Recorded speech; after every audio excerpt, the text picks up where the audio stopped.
우리에게 주시는 하나님의 말씀 보시겠습니다. 에베소서 2장 20절로 22절에 있는 말씀.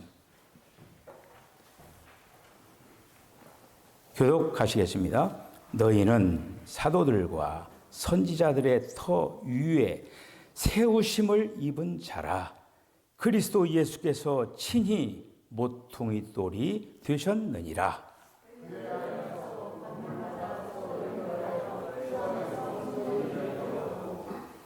너희도 성령 안에서 하나님이 거하실 처소가 되기 위하여 그리스도 예수 안에서 함께 지어져 가느니라. 아멘. 기도하겠습니다. 주님, 우리가 세상 살아가지만은 나그네와 같은 인생을 살아갑니다. 주님, 본향을 향하여서 나아가는 그 걸음걸음을 우리 주님께서 은혜 주셔서 이 다음에 주님 만났을 때에 잘하였다 칭찬받는 아름다운 삶의 자취들을 남기게 하여 주시옵소서.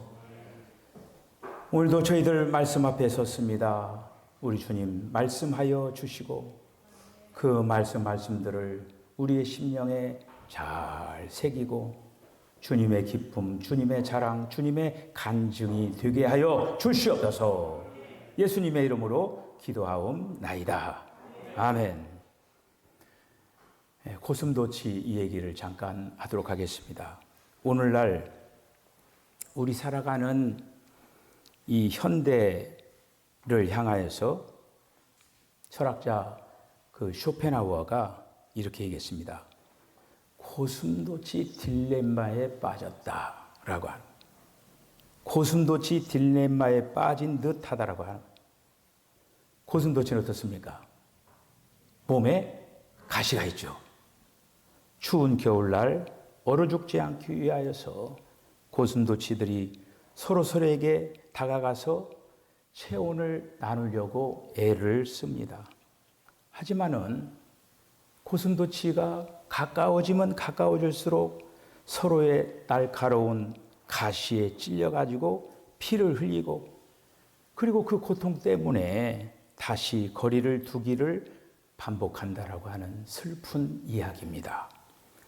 안타깝게도 생명이 넘쳐야 할 교회 안에서 이러한 모습들이 종종 발견되고 있습니다.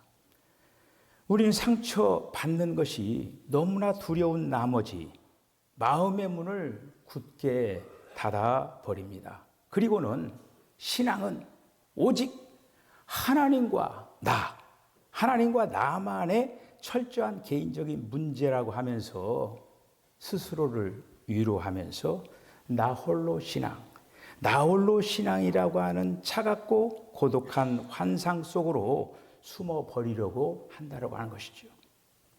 사람들과 적당한 거리를 두는 것만이 내 영혼이 안전하게 보존되는 길이라고 하는 어떤 그것을 믿고 그렇게 신앙의 경주를 합니다.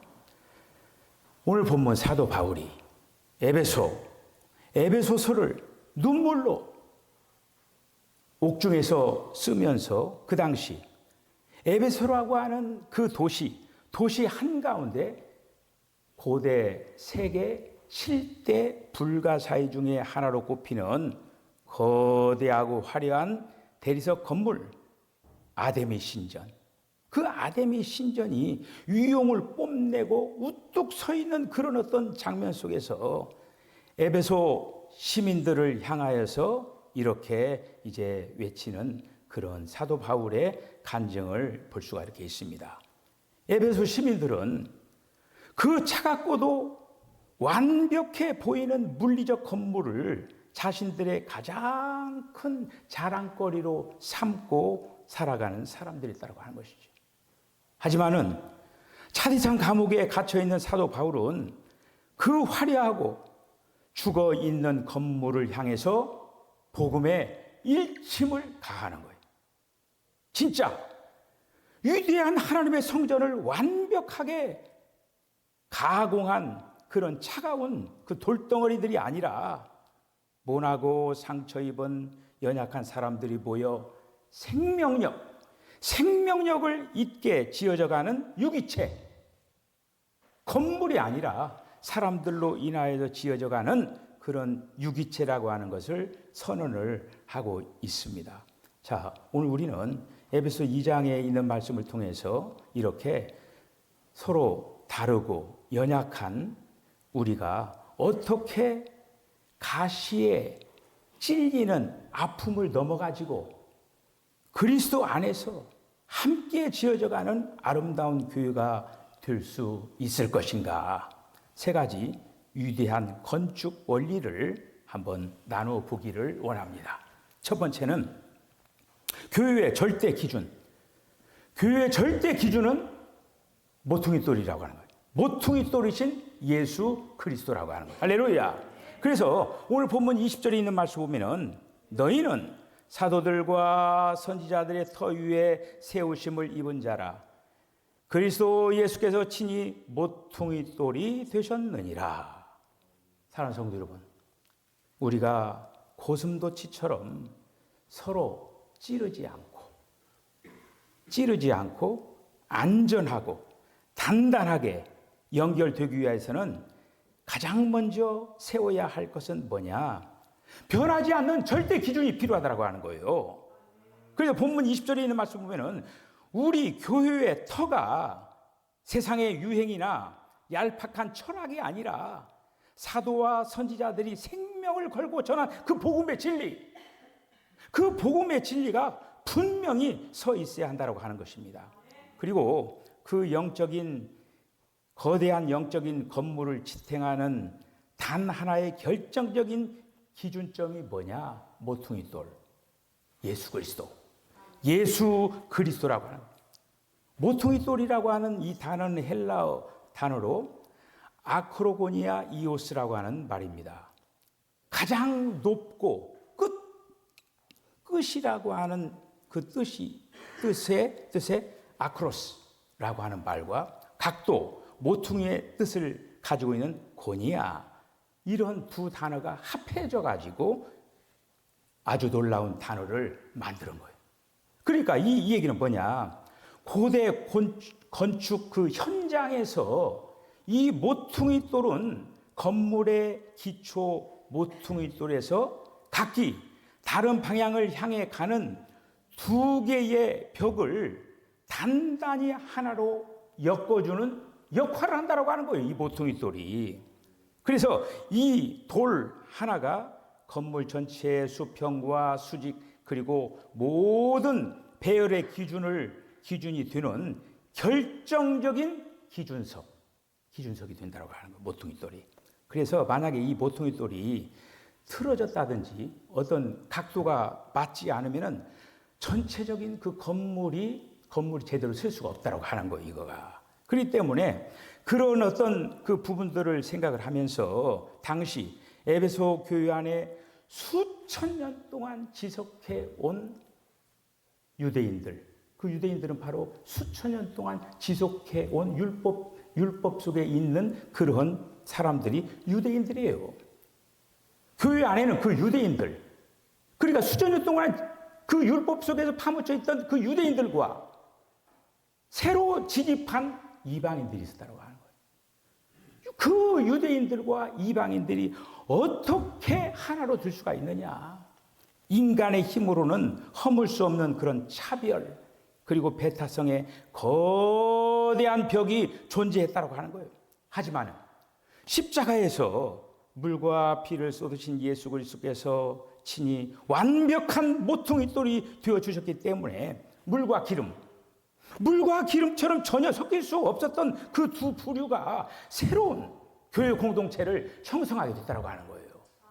유대인과 이방인은 하나가 될 수 없는 그런 어떤 상태인데도 불구하고 새로운 이런 하나 되는 기적이 있었다고. 제가 이제 얘기하려고 하는 전북 김제에 있는 금산교회 얘기하면서 제가 예는 많이 알고 듣고 있었거든요. 또 설교도 하고. 그런데 저는 이 예화를 이렇게 하면서 왠지 모르는 눈물이 눈에서 막 펑펑 나오는 거예요. 그 제가 이 부분을 읽으면서 많은 눈물을 흘렸습니다. 금산교회 얘기를 좀 하겠습니다. 금산교회는 우리 기독교의 초기 기독교의 역사를 가지고 있어요. 1908년입니다. 1908년에 전북 김제에 구비진 시골 마을에 금산교회에서 실제로 일어났던 그런 기적 같은 일이에요. 이 교회는 양반이자 그 지역에서 제일 가는 최고의 부자 조덕삼이라고 하는 성도가 있었습니다. 그런데 그 조덕삼 성도 집에 마당을 쓸고 말을 끌고 마부의 역할을 하는 머슴 이자익 성도가 있었어요. 그래서 이 조덕삼 이 양반 어른과 마부 이자익이 함께 교회에 다녔다고 하는 거예요. 두 사람이 열심히 교회 생활을 합니다. 열심히 교회 생활을 하면서 어느 해 장로 추천을 하게 됐어요. 그런데 어떤 사람이 장로 추천이 됐느냐? 조덕삼 성도와 이자익 성도가 둘이서 장로 추천 후보에 올라온 거예요. 자, 그런데 이제 어떻게 보면은 양반과 상놈, 신분제가 아직 시퍼렇게 살아 숨쉬고 있는 그런 시절이었습니다. 그 시절이. 투표 결과 어떻게 됐느냐? 조덕삼 성도가 떨어지고 마부 이자익 성도가 장로가 된 거예요. 분위기가 어떻게 됐겠어요? 완전히 거기에 양반 어떻게 보면 상놈 지금 다 이 교회 안에 있는 거 아니에요? 찬물을 끼한 것처럼 아주 조용해졌다고 하는 거예요. 자, 이런 어떤 속에서 교회가 이제 둘로 쪼개지고 이 양반들이 다 떠날 수밖에 없는 그런 일촉즉발의 그런 위기 상황 가운데 조덕삼 성도가 다 일어나서 이 얘기를 하는 거예요. 뭐라고 얘기하느냐? 이렇게 가는 거예요. 교인들 앞에 딱 서가지고 오늘 우리 금산교회 성도들이 참으로 훌륭한 결정을 했습니다. 저는 하나님의 뜻에 순종하여 이자익 장로님을 받들어 교회를 잘 섬기겠습니다. 그래서 이 조덕삼 성도도 나중에 장로가 되는 거예요. 그래서 성도가 이제 자신의 어떤 머슴이었던 이 이자익 이 사람을 평양신학교에 보냅니다. 목사로 만드는 거 목사로. 모든 학비를 이 조덕삼 장로가 다 대주는 거예요. 그래서 후에 이제 안수를 받자마자 머슴이었던 이 이자익 목사를 자기 교회 담임 목사로 부른 거예요. 그러면서 이자익 목사를 청빙해가지고 평생 동안 엎드려 이자익 목사를 섬겼다고 하는 거예요. 여러분, 이것이 바로 모퉁이 돌의 기적의 역사예요. 주인과 노예, 양반과 상놈, 세상의 거칠고 교만한 잣대로 예수 그리스도라는 절대 기준 앞에서 모든 차등을 다 산산조각 부서뜨리고 완벽하게 새롭게 정리시키는, 우리는 서로 성향과 취미가 맞아가지고 지금 교회가 교회된 게 아니에요. 나의 뼛속까지 다른 사람, 다를 수가 있어요. 내 삶의 잣대를 내 얄팍한 감정이나 자존심이 아니라 오직 십자가의 예수님께서 정렬시킬 때 비로소 우리는 진정한 하나가 될 수가 있다는 하는 거예요. 할렐루야. 두 번째, 함께 지어져가는 교회가 되려면은 고통스럽지만은 서로 연결을 해나가야 되는 거예요. 그래서 오늘 21절에 보면은 그의 안에서 건물마다 서로 연결하여 주 안에서 성전이 되어가고, 할렐루야. 모퉁이 돌이라고 하는 확실한 기초가 먼저 세워져야 되고, 그 다음에 본격적으로 어떻게 하느냐, 벽돌과 벽돌이 이어져 가야 할 차례가 되는 거예요. 그래서 21절에 성도인 우리가 서로 연결하여, 할렐루야, 서로 연결하여, 분명한 말씀입니다. 서로 연결이 돼야 돼요. 그래서 이 연결된다라고 하는 그 헬라어가 슈나르 몰로게오라고 하는 그 말이에요. 근데 이 쉰이라고 하는 말이 이제 함께라고 하는 거예요. 그리고 아르몰이라고 하는 게 관절, 이음매. 마치 우리가 그 고대 시대에는요, 이 시멘트를 사용하지 않았어요. 시멘트라든지 몰타르 이런 것들을 사용하지 않고 돌들을 정교하게, 요철 알죠? 이렇게 들어가고 나오고, 그런 어떤 그 공법을 뭐라고 하냐면 건식 조적이라고 하는 거예요. 이 건물들을 그렇게 다 이렇게 쪼아내가지고 딱 어떤 틀에 맞춰가지고 건물들을 지어져 나간다고 하는 거예요. 그러니까 건물이 지어져 나가기 위해서는 자기 주변의 어떤 일정량 부분이 깎여져야 되고 다듬어져야만이 하나로 연결되어 줄 수가 있다고 하는 것이죠. 그래서 그 원석을 찬란한 보석으로 빚어내는 텀블러라고 하는 게 있거든요.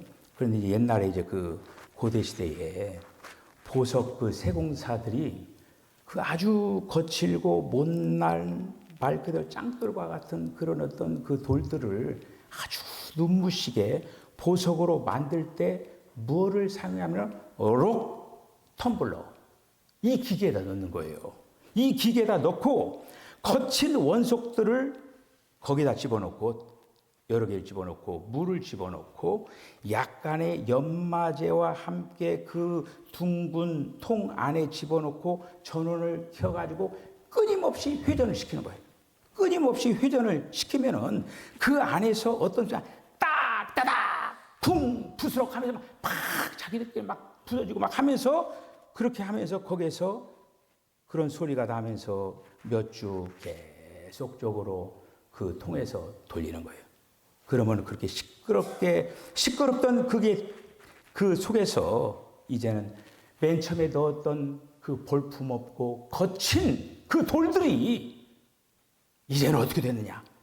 아주 매끄럽고 유리알처럼 윤이 나는 아름다운 보석으로 변화가 된다라고 하는 거예요. 할렐루야! 이렇게 서로가 서로를 깎아주고 윤을 내는 그런 훌륭한 그런 어떤 연마작용을 한다고 하는 것이죠.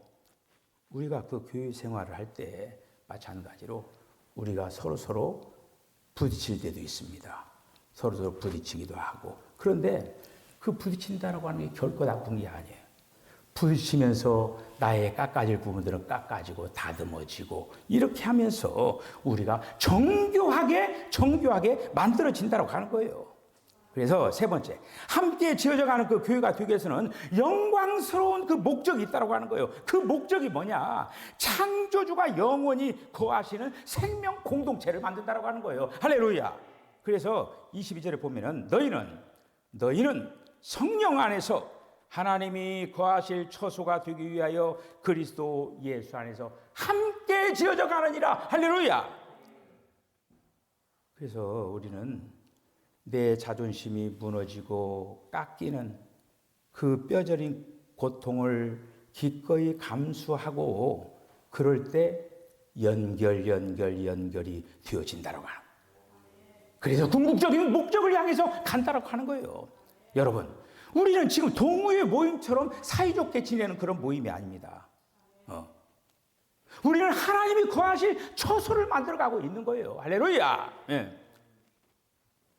그 거하실 처소, 하나님이 거하실 처소. 얼마나 여러분들 마음이 벅차지 않습니까? 하나님이 거하실 초소를 지금 만들어가고 있다고 하는 거예요. 사람은 그래서 하나님이 깎인 그 돌과 나무를 그 지어진 물리적인 그 건물 공간이나 특정한 어떤 종교적인 장소, 이런 곳에 주님이 갇혀 있으실 분이 아니에요. 이런 곳에 주님이 거하신 게 아니라 생명 공동체에 주님이 거하신다는 말씀이에요. 우리가 2차 세계대전에 그 얼마나 많은 사람들이 많이 죽고 그리고 많은 건물들이 다 파괴가 됐잖아요. 그런데 이제 불타버리고 그리고 또 그런 것들이 많이 됐는데 그 중에 어떤 그 건물이 있었냐면은 코번트리 대성당이라고 하는 그 성당이 영국에 있었습니다. 근데 그 코번트리 대성당이 2차 대전으로 인하여서 그 아름답던 그 성당이 완전히 다 초토화돼 버린 거예요. 다 박살나 버린 거예요. 그렇게. 그래서 이제 전쟁이 끝나고 나서 그런 어떤 일이 있었느냐 하면은 그렇게 처참한 그러한 속에서 그 성당이 무너진 그 모습을 보고 성도들이 모여가지고 무너진 그 돌더미 속을 파헤치면서 새까맣게 타버린 큰 나무 2개를 잔해를 발견해가지고 나무 2개니까 그것을 십자가를 만들어서 제단을 만들어 놓고 거기에서 그들이 기도하면서 거기에서 그 불타버린 그 나무 십자가 거기에다가 2 단어를 썼습니다. 뭐라고 썼느냐? Father, forgive. 아버지, 용서하소서. 그렇게 2 단어를 썼다고 하는 거예요. 그래서 성도들이 그렇게 무너진 그 성전을 보면서 그 무너진 성전을 다시 회복하는 그 일을 재건하는 그 일에 집착하지 않고 어떤 일을 했느냐? 어제까지만 하더라도 자기 가족을 죽이고 삶의 터전을 폭격한 어떻게 보면 독일 사람들 아닙니까? 그 독일 청년들을 코번트리 그 무너진 성당 그리로 독일 청년들을 초청한 거예요. 초청을 해가지고 화해의 눈물을 쏟으면서 용서의 교제를 나누면서 거기에서 지붕도 없고 하늘이 뻥 뚫린 그런 폐허의 그 공간에서 그들이 어떻게 보면은 적이 아닙니까? 원수가 아닙니까? 그런 속에서 그들이 하나 되어가지고 영광스러운 그런 공사를 진행했다고 하는 거예요. 여러분, 우리는 지금 영광스러운 공사 중입니다. 저와 여러분들 가슴에다가 달아야 될 이름표가 있습니다. 공사 중. 공사 중이라고 하는 이름표를 달아야 돼요. 공사 중. 함께 지어져 가는 교회. 우리는 지금 공사 중이다. 공사 중이니까 뭔가 다듬어야 될 부분이 있고 뭔가 맞춰야 될 부분이 있고 그렇게 나아가는 거예요. 개인적인 벽돌 한 장이 나 홀로 잘났다라고 서 있는 것은 아닙니다. 타인과의 끈끈한 연대와 결속을 전제로 공동 건축이 되어져 가야 되는 거예요. 교회는 공동 건축입니다. 나 홀로는 안 되는 거예요. 나 홀로는. 그래서 원문에 보면은 함께 지어져 가느니라 이 원문을 보면은 거기에 뭐냐면 수동태이면서 현재 시제로 되어 있어요. 조금 어렵죠? 그 얘기는 뭐냐면은 수동태로 됐다고 하는 건 뭐냐면은 부딪히고 아파하고 영혼이 깎이고 다듬어 결국에는 그런 지금 현재 시제 지금 공사 중이라고 하는 거예요. 우리 모두는 완전 제품이 아니에요. 지금 현재 만들어져 가고 있더라고요. 그래서 우리는 아직 공사 중입니다. 그게 맞다라고 하는 거예요. 이제 말씀을 마치겠습니다. 오늘 마지막을 장식하는 한 단어가 있습니다. 성령 안에서. 성령 안에서가 있어요. 성령 안에서. 위대한 선언입니다. 이 놀라운 함께 지어져가는 교회는 인간적인 노력이나 대단한 조직력으로 이루어지는 것이 아니라고 하는 거예요. 오직 성령님의 전적인 능력으로 완성될 수가 있다고 하는 거예요. 우리 석천교회가 성령이 숨쉬고 역사하시는 따뜻한 임재의 처소, 임재의 처소로 든든히 지어져 가기를 주의 이름으로 간절히 축원합니다. 기도하겠습니다. 주님, 함께 지어져가는 교회, 우리 석천교회가 주님이 기뻐하시는 처소로 함께 지어져가는 교회가 되게 하여 주시옵소서. 예수님의 이름으로 기도하옵나이다. 아멘. 지금은 우리 주님 예수 그리스도의 거룩하신 은혜와 하나님 아버지의 극진하신 사랑과 성령의 감동 감화 교통하심이 함께 지어져 가는 교회, 주님의 뜻입니다. 이 뜻에 아름다운 동역을 하겠다라고 결단하는 우리 사랑하는 성도들의 심령과 가정과 기업과 저들의 삶 가운데 지금으로부터 영원까지 함께 하시기를 간절히 축원하옵나이다. 아멘.